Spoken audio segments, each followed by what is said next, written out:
সমুদ্র পার হয়ে লঙ্কায় যেতে হবে সীতামাকে উদ্ধার করতে। তার জন্য সমুদ্রের বক্ষে সেতু নির্মাণ করা প্রয়োজন হয়ে পড়ল।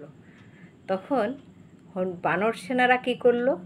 বড় বড় পাথর এনে তাতে শ্রীরাম নাম লিখে সমুদ্র জলে ভাসিয়ে দিল। আর সেই পাথর দিব্যি ভেসে ভেসে আস্তে আস্তে সেতু নির্মাণ হতে লাগলো। শ্রীরামচন্দ্র ভাবলেন যে হনুমান আর অন্যান্য পশু পাখির এত কাজ করছে, আমিও একটু করে দেখি। তিনি একটা পাথর নিয়ে যেই সমুদ্রে দিলেন, সেই পাথর ডুবে গেল। আশ্চর্য হয়ে গেলেন শ্রীরামচন্দ্র যে যার নাম লেখা পাথর জলে ভাসছে, তার হাতের পাথর কী করে জলে ডুবে যায়। তখন হনুমানজি যেখানে দেখছিলেন, শ্রীরামচন্দ্রের চিন্তিত ভাব দেখে হনুমানজি বললেন যে প্রভু, আপনি যাকে ছেড়ে দেবেন সে তো ডুবেই যাবে।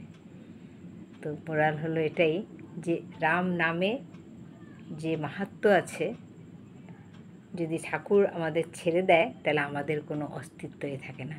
তাই ঠাকুরের সাথে জুড়ে থাকার জন্য তার নাম করে যাও।